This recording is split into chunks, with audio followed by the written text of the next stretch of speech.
Hello everyone, welcome to my YouTube channel English Literature with Mahi। आज हम लोग कुछ क्वेश्चंस देखने वाले हैं या आप यूं कह सकते हैं कि एक लॉन्ग क्वेश्चन जो आप अपने मास्टर्स के अंदर यूज़ कर सकते हैं लिखने के लिए।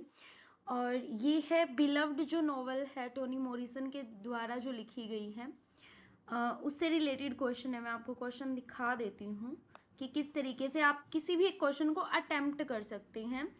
ये 16 मार्क्स के अंदर आया हुआ क्वेश्चन है। Describe the different ways in which white people treat African American in beloved. मतलब किस तरीके से जो अफ्रीकन पीपल थे ना, उनको अमेरिकन के द्वारा ट्रीट किया जाता था, किस तरीके से उनका रिस्पॉन्ड था, क्या इसकी थीम है मेन।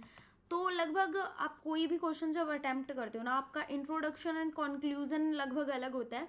बाकी जो आपका मिड पार्टीशन वाला जो पोर्शन होता है ना, जो बीच में आप लिखते हो, वो लगभग हर क्वेश्चन का लगभग सेम होता है, 80% सेम होता है, क्योंकि कुछ अलग चीज़ तो हम लिखेंगे नहीं, है ना। तो स्टार्ट करते हैं क्वेश्चन को। मैं आपको एक चीज़ बता दूं, मैं 3 बार यूनिवर्सिटी टॉपर रह चुकी हूँ, तो आप देख सकते हो कि किस तरीके से एक अच्छा क्वेश्चन अटेम्प्ट किया जाए जिससे कि आपको मार्क्स अच्छे से गेन हो। ये जो है टोनी मॉरिसन के द्वारा लिखा गया। मैं आपको टोनी मॉरिसन के बारे में बता दूं, ये ब्लैक अमेरिकन है जिनको पुलिट्जर प्राइज भी मिला है 1988 के अंदर और नोबेल प्राइज भी मिला है 1993 के अंदर।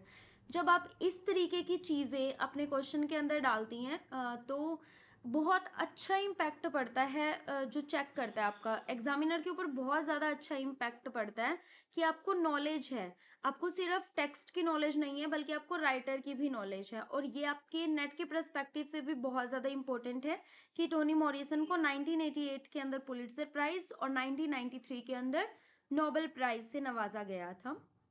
तो स्टार्ट करते हैं कि किस तरीके से बिलव्ड एज अ वुमेनिस्ट या फिर फेमिनिस्ट न्यू स्लेव है। तो मैं आपको बता दूं कि Beloved is written by Toni Morrison. Toni Morrison के द्वारा लिखा गया है। टोनी मॉरिसन अमेरिकन नॉवलिस्ट हैं, एसेइस्ट हैं, एडिटर हैं एंड कॉलेज प्रोफेसर भी ये रह चुकी हैं। She is much concern about projecting the history of the colonization of the blacks as she is with the requirement of the craft of fictions. देखो इसमें क्या चीज बोली गई है कि जो टोनी मॉरिसन है ना, वो किस चीज, मतलब उनकी नॉवेल्स के अंदर क्या थीम मेन मिलती थी, थीम मिलती थी कॉलोनाइजेशन की। कॉलोनाइजेशन बेसिकली एक ऐसा ग्रुप होता है पीपल्स का, या फिर कोई ऐसी एक कंट्री होती है जो कहीं दूसरी लैंड पर जाके सेटल होती है और फिर वहां के लोगों को अपने कंट्रोल में ले लेती है, पॉलिटिकली भी, इकोनॉमिकली भी और फाइनेंशियली, तीनों तरीके से। कोई बाहर की कंट्री आए और वो एक तरीके से आपको कंट्रोल करने लग जाए तो आप उसे कॉलोनाइजेशन कहोगे। जिस तरीके से ब्रिटिश कॉलोनाइजेशन आपको इंडिया के अंदर देखने को मिलेगा। तो जो टोनी मॉरिसन है, उन्होंने अपनी लगभग जितनी भी नॉवेल्स उन्होंने लिखी हैं उसके अंदर कॉलोनाइजेशन को थीम को डाला है कि ब्लैक्स किस तरीके से ट्रीट किए जाते थे वाइट पीपल के द्वारा। She is with the requirement of the craft of fiction, और यही उसकी फिक्शन जो उसकी नॉवल होती थी उसकी क्राफ्ट के लिए इम्पोर्टेंट भी है। यहाँ पे मैंने एक कोटेशन डाली है, आप इसको देख सकते हो, बट यहाँ की जगह मैं आपको एक और कोटेशन प्रेफर करूँगी जो आप डाल सकते हो इंट्रो के अंदर। वो मैंने लास्ट में लिखी हुई है, यहाँ पे लिखा भी है मैंने intro. Beloved is, however, a historical novel. Morrison rewrites the life of the historical figure Margaret Gardner. ये अलग मार्गरेट गार्नर जो हैं ये भी एक नॉवलिस्ट हैं और इनकी भी यही थीम रहती थी, who kill her child. Margaret Garner ये रियल इवेंट के ऊपर, रियल इवेंट के ऊपर ये बेस्ड है। मैं आपको बता दूं थोड़ा सा बिलव्ड के बारे में। बिलव्ड जो एक नॉवल है, बिलव्ड इनकी जो मेन प्रोटैगनिस्ट है सैथे, उनकी बेटी का नाम बिलव्ड है। और जो सैथे है और जो उनके साथी यानी कि ब्लैक जो पीपल हैं वो काम करते थे स्वीट होम प्लांटेशन के अंदर, जहाँ पे ब्लैक को बिल्कुल स्लेव्स एक तरीके से एनिमल के तरीके से ट्रीट किया जाता था। वहाँ के जो स्लेव्स थे उनको एनिमल से भी वर्स तरीके से ट्रीट किया जाता था। और मार्गरेट जो गार्नर है, ये जो कैरेक्टर है मार्गरेट गार्नर का, ये रियल लाइफ के अंदर है और जो यूज़ किया गया है नॉवल के अंदर वो यूज़ किया गया है सेथे का। मार्गरेट गार्नर ने अपने बच्चे को मार दिया था स्लेवरी से बचाने के लिए, ठीक उसी प्रकार से सेथे ने भी अपनी बेटी बिलव्ड को मार दिया था स्लेवरी से बचाने के लिए। ये थोड़ा सा बेसिक है जो आपको शायद पता होगा, मैं ये उम्मीद करती हूँ इतनी। तो चलिए फिर आगे बताती हूँ मैं आपको।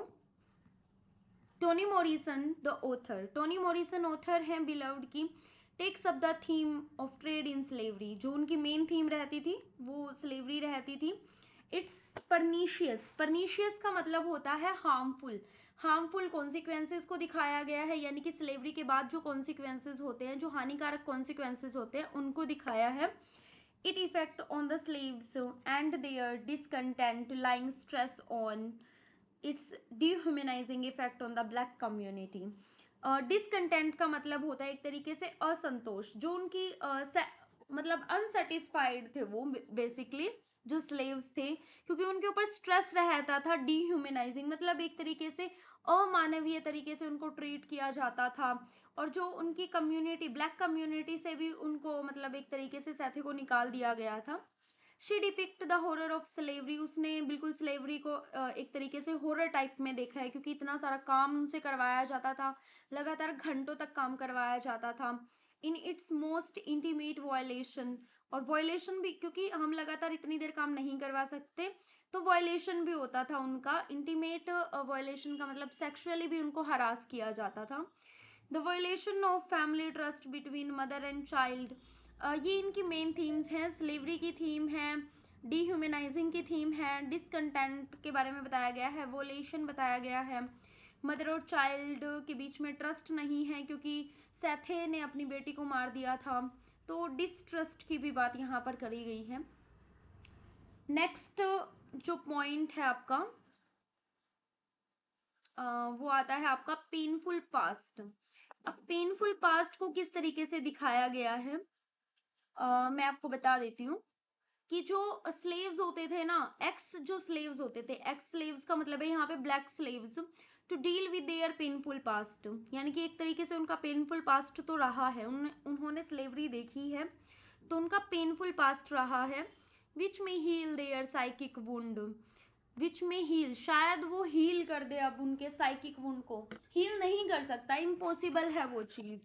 This theme has been developed and presented through the painful story of Sethe, और ये जो थीम दिखाई गई है, ये जो स्टोरी दिखाई गई है, पेनफुल स्टोरी दिखाई गई है, वो सेथे के द्वारा दिखाई गई है, जो कि एक फीमेल एक्स स्लेव है, यानी कि अब वो स्लेवरी से आज़ाद हो चुकी हैं, पहले वो स्लेव थी। She has been experience the trauma, उसने एक्सपीरियंस किया है अपनी लाइफ का trauma, being a female slave, एक फीमेल स्लेव के तरीके से, subjected to atrocities and torture, और उसने टॉर्चर सहा है, हरासमेंट को सहा है, फिजिकली भी मेंटली भी। मैंने आपको बताया सेक्सुअली हरास किया जाता था इनको, और मेंटली भी टॉर्चर किया जाता था, स्पिरिचुअली भी किया जाता था, क्योंकि एक तरीके से उनकी आत्मा ही बाहर आने को जाती थी, इतना काम उनसे करवाया जाता था, इस तरीके से ट्रीट किया जाता था। स्पिरिचुअली किस तरीके से आप देख सकते हो कि उसने अपने बिलव्ड को भी, यानी कि उसकी बेटी जो बिलव्ड है उसकी भी उसने डेथ कर दी थी, किल कर दिया था उसको, sorry. It renders her life more pathetic, और यहीं से उसकी लाइफ मोर पैथेटिक, पैथेटिक का मतलब दयनीय हो गई है, एंड ट्रेजिक, और बहुत ज़्यादा ट्रेजिक हो गई है। फॉर किलिंग हर डॉटर, अपनी बेटी को मारने के बाद, she spent some time in jail, उसने कुछ समय जेल के अंदर भी बिताया, but she passed whole her life under heavy burden of guilt, लेकिन उसने लगभग अपनी पूरी जिंदगी एक हैवी बर्डन के ऊपर, हैवी बर्डन के नीचे, मतलब एक बोझ के तले दबा दी, बोझ के नीचे अपनी पूरी जिंदगी गुजार दी। बोझ किस चीज़ का, गिल्ट का, कि उसने अपनी बेटी को मारा है। शी इज ऑस्ट्रासाइज्ड, ऑस्ट्रासाइज्ड का मतलब होता है बहिष्कृत कर देना, किसी को निकाल देना बेसिकली, उसको ऑस्ट्रासाइज्ड यानी कि बहिष्कृत कर दिया गया था बाय द कम्युनिटी, उसकी कम्युनिटी कौन सी, ब्लैक कम्युनिटी के द्वारा। Haunted by the ghost of her dead daughter, और उसकी जो डेड डॉटर है उसको, उसकी आत्मा भी उसे दिखाई दी थी as a ghost. And driven by the painful memories of the past, और यही उसकी पेनफुल मेमोरीज है पास्ट की। मोरिसन कहती है how she was brutally treated and humiliated because she was a black, मतलब किस तरीके से उसको ब्रूटली ट्रीटेड किया जाता था, ह्यूमिलिएट किया जाता था, क्योंकि वो ब्लैक स्लेव थी। Not entitle for decent living like others, और ना ही उसे ये अधिकार था कि वो एक डिसेंट लाइफ जी सके बाकियों की तरह तरीके से। नेक्स्ट है फेल्योर एज अ मदर। किस तरीके से वो फेल्योर हुई है, यानी कि नाकाम रही है एक अच्छी माँ बनने के लिए। सेथे प्रोटैगनिस्ट है, उसकी सफरनेस डिफाइन करती है by realize relationship with her children, उसके बच्चों के लिए जो उसका रिलेशनशिप है, क्योंकि उसने बहुत सफ़र किया है। She feels herself as a complete failure as a mother, वो खुद को इस तरीके से महसूस करती है कि वो एक माँ बनने के काबिल नहीं है। स्लेवरी डिफाइंस सैथे, स्लेवरी डिफाइन करती है सैथे को, यानी कि एक तरीके से सैथे का दूसरा नाम ही स्लेवरी बताया है टोनी मॉरिसन ने। हर चिल्ड्रन एज प्रॉपर्टी, और उसके बच्चों को प्रॉपर्टी दिखाया गया है with a price tag on it. पहले क्या होता था कि जो बच्चे पैदा होते थे और उनको स्लेव बना दिया जाता था, पहले ये टैग लग जाता था कि भाई हाँ तुम्हारा बच्चा यहाँ काम करेगा, और उस प्राइस टैग लग जाता था कि इसको इतने पैसे दिए जाएंगे। So she can not raise her children, तो वो अपने बच्चों को पैदा नहीं, मतलब बढ़ाना नहीं चाहती थी। As she is required to do back breaking labour, कि उसके बच्चों को बैक ब्रेकिंग लेबर करना पड़े, यानी कि बिना रुके काम करते रहना पड़े, ऐसा वो नहीं चाहती थी। ऑन द प्लांटेशन, प्लांटेशन के ऊपर। When she makes an attempt to escape, जब वो भागने का प्रयास करती है from Sweet Home plantation, Sweet Home plantation से, she still can not love and nurture them properly, तब तक वो उनसे ना ही तो ज़्यादा प्यार करती थी, ना ही नर्चर करती थी, यानी कि उनकी देखभाल पोषण भी उनका नहीं करती थी प्रॉपरली। क्योंकि क्या होता था कि उनके बच्चों को पहले ही अलग कर दिया जाता था, जो भी स्लेव होते थे उनके बच्चों को पहले ही उनसे अलग कर दिया जाता था, ताकि उनमें कोई प्यार ना बढ़े, कोई मोह ना बढ़े। She still cannot love and nurture them properly, having no experience with child raising duties, और ना ही उसका कोई अच्छा एक्सपीरियंस रहा है कि वो अपने बच्चों की ड्यूटीज अच्छे से निभा सके जो एक माँ की होती हैं। That one set plans she had made getting away, that one set plans यानी कि उसने एक भागने का प्लान बनाया था। She had made getting away from sweet home went away so completely she never dared life by making more, और इसने इतना बड़ा डेयर कभी अपनी ज़िंदगी में किया भी नहीं था। यहाँ पे आपको सुपर नेचुरल एलिमेंट देखने को मिलेगा। सुपर नेचुरल एलिमेंट बेसिकली एक ऐसा एलिमेंट होता है जिसके अंदर कोई मैजिकल चीज़ या फिर कोई हॉरर चीज़ जो इस धरती पे ना होने वाली, जिसे हम इजीली एक्सेप्ट नहीं कर सकते, एक ऐसी चीज़, एक ऐसी सुपर नेचुरल पावर को दिखाया गया है। She field with a sense of failure, वो पूरी फेल्योर के साथ भरी हुई थी। हर एल्डेस्ट डॉटर, उसकी बड़ी बेटी, कम्स टू हर, उसके पास आती है एज अ घोस्ट, भूत बनकर, टू हॉन्ट, उसे डराने के लिए, एंड टॉर्मेंट हर, और उसे धमकाने के लिए। Her sons desert her because she is still not a reliable and dependable mother, और ये बताती है कि वो अपने बेटों के लिए भी अच्छी नहीं है, रिलायबल, विश्वसनीय नहीं है, और ना ही उसके ऊपर डिपेंड, वो एक ऐसी माँ भी नहीं है कि उसके ऊपर डिपेंड होया जा सके। And could kill them like their sister, और वो अपने भाई को भी जाके बताती है कि वो विश्वसनीय नहीं है, वो जिस तरीके से उसने मुझे मारा है वो तुम्हें भी मार देगी। हर यंगेस्ट डॉटर, उसकी छोटी बेटी डेनवर, टू फियर्स, वो भी डर जाती है, and can not trust her, और उसके ऊपर यानी कि सैथी के ऊपर ट्रस्ट नहीं करती है। स्टैम्पेड डिक्लेयर, स्टैम्पेड जो है ये पोल्डी का फ्रेंड है। स्टैम्पेड आता है डिक्लेयर्स टू पोल्डी, पोल्डी सैथे का ही बेटा है। And he comes to know about murder, जब वो मर्डर के बारे में जानता है तो उसको बताता है, पोल्डी को बताता है। Stamp Paid said she ain't crazy, वो क्रेजी नहीं थी। शी लव दोज चिल्ड्रन, वो तुम बच्चों को प्यार करती थी। So she was trying to out hurt the hurters, वो तुम्हें इस दर्द से, जो ये पेन है, ये दुख है, इस दुख से तुम्हें बाहर निकालना चाहती थी। Physical and mental health of slaves क्या रही है। When Paul D learns about the deteriorating health, deteriorating का मतलब होता है खराब या बिगड़ती हुई हेल्थ ऑफ सेथेउस, पोल्डी जो है वो पता लगाता है कि उसकी माँ की तबीयत बहुत ज़्यादा खराब हो चुकी है, फिजिकली भी वो ठीक नहीं है और मेंटली भी वो ठीक नहीं है।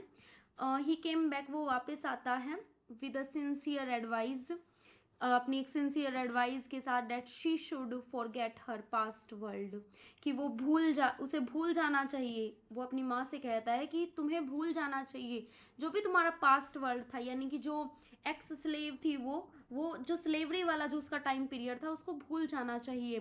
That she alone is her best friend, जो अब वो है वो उसकी बेस्ट फ्रेंड है। Nor her children nor her past, उसके बच्चे या उसका पास्ट उसका बेस्ट फ्रेंड नहीं है सैथे का, बल्कि अब जो फिलहाल वो फ्री है वो उसका बेस्ट फ्रेंड है। पोल डी सैथे से कहता है, you your best thing Sethe, तुमने अपनी सबसे बेस्ट थिंग करी है। You are his holding figures are holding her, और वो अपनी होल्डिंग फिगर्स यानी कि अपने हाथों से अपनी माँ के हाथों को पकड़ता है और उसे दिलासा देते हुए कहता है कि तुमने जो किया ना वो बिल्कुल सही किया, तुम्हें डरने की या घबराने की कोई ज़रूरत नहीं है, तुम्हें गिल्ट फील करने की कोई ज़रूरत नहीं है। हीलिंग फ्रॉम पास्ट, इसकी जो मेन थीम रहेगी ना वो यही रहेगी कि हीलिंग फ्रॉम पास्ट, यानी कि सैथे के रूप में टोनी मॉरिसन ने ये कन्वे करने की कोशिश की है कि जो भी पास्ट चीज़ें थी उनसे हील किस तरीके से हुआ जाए, किस तरीके से सुधार लाया जाए, किस तरीके से ठीक खुद को किया जाए। Sethe is set on the road to recover with healing process continuing, Sethe road के साइड पर बैठी है और खुद से ही हील एक तरीके से ठीक होने की कोशिश कर रही है, दिलासा दे रही है।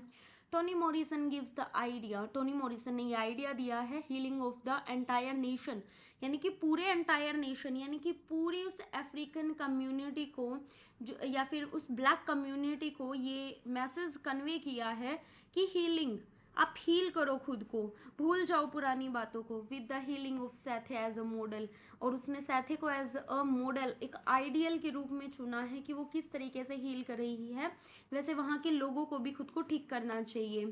As Sethe heals and recovers by forgetting the bitter past, जिस तरीके से वो रिकवर हुई है अपने बिटर पास्ट को भूल कर, and starting a life afresh, और अपनी एक नई जिंदगी उसने शुरू करी है। यहीं से उसकी सेल्फ रियलाइजेशन होती है सैथे की, और यही टोनी मॉरिसन ने कन्वे किया है कि ब्लैक कम्युनिटी के जितने भी वो पीपल हैं जो स्लेव रह चुके हैं उनको सेल्फ रियलाइजेशन होना चाहिए, यानी कि खुद को पहचानो और पुराने पास्ट को भूलकर एक नई लाइफ की शुरुआत करो।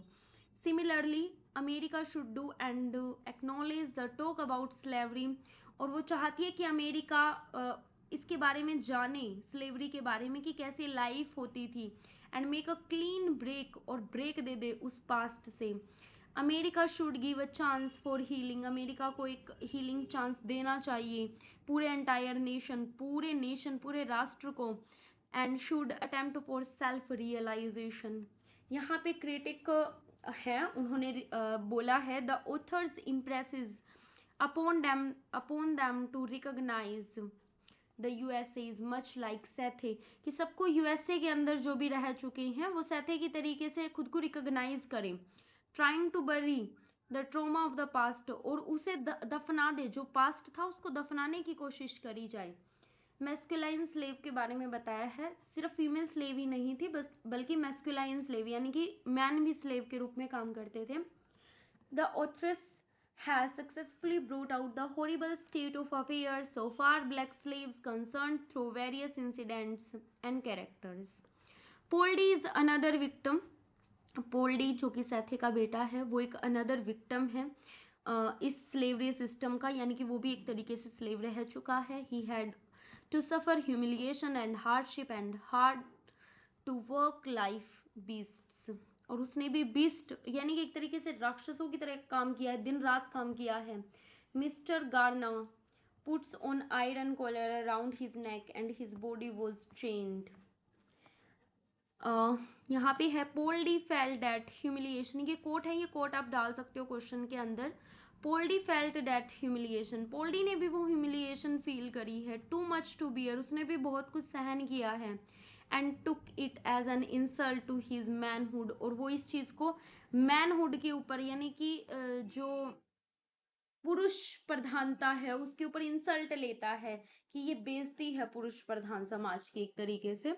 Stampede is also Wars victim. Stampede जो कि पोल्डी का फ्रेंड है वो भी वॉर्स विक्टिम रहा है स्लेवरी का, वो भी एक तरीके से स्लेव था।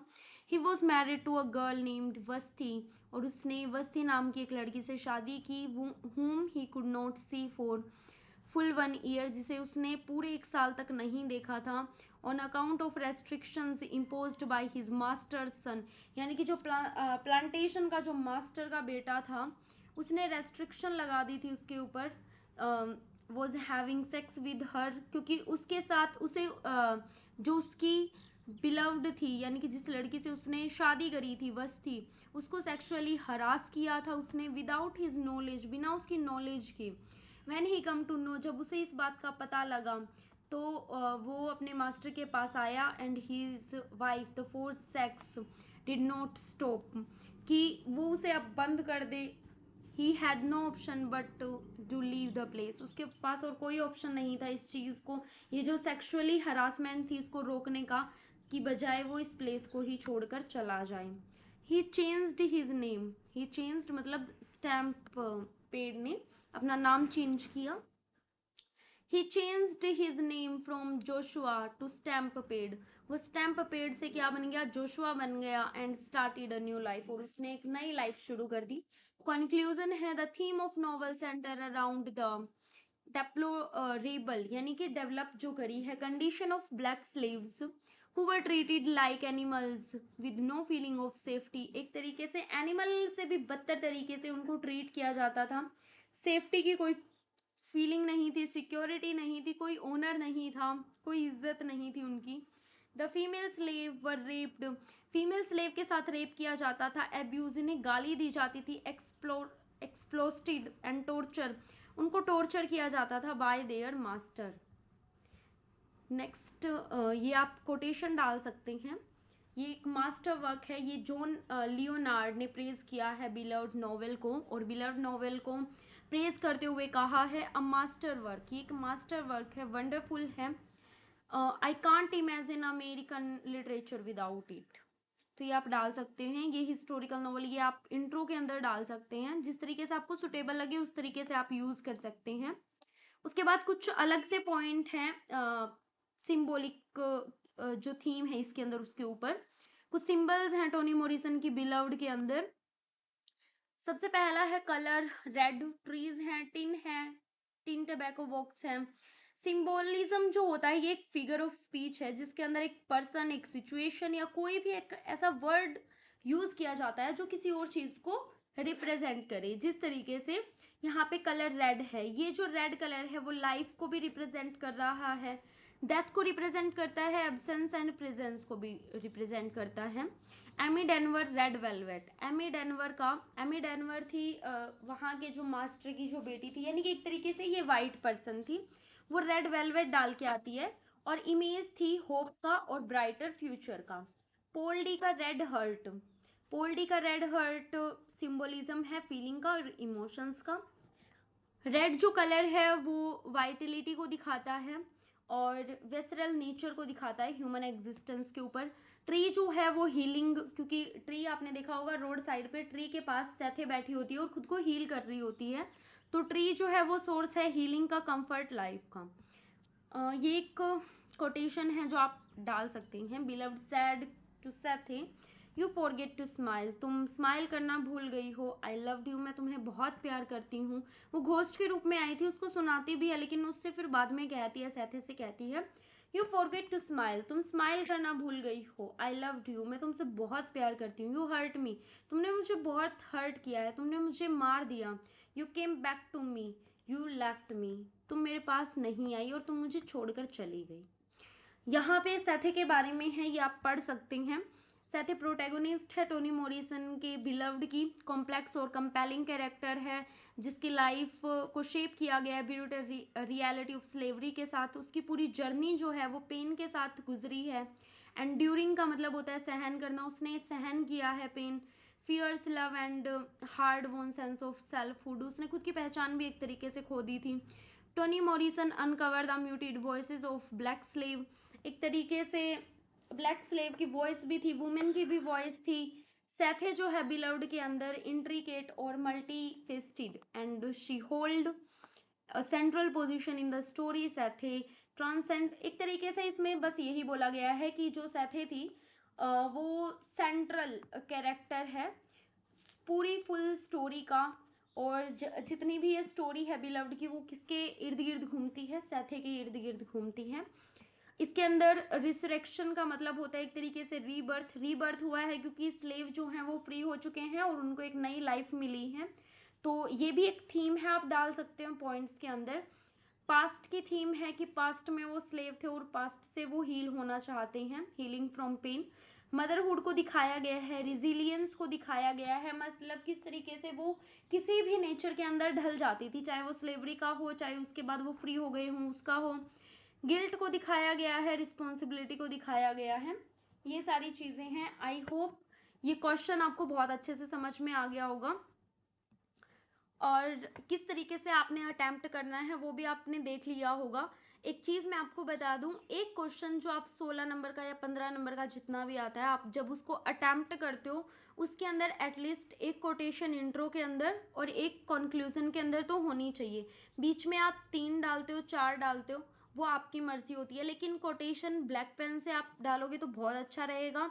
और इसको इस तरीके से कोट भी करना है, ये जो कोमा इन्वर्टेड कोमा का मैंने यूज़ किया है इस तरीके से कोट, और ब्लैक पेन से लिखोगे तो वो अलग से हाईलाइट हो जाती है।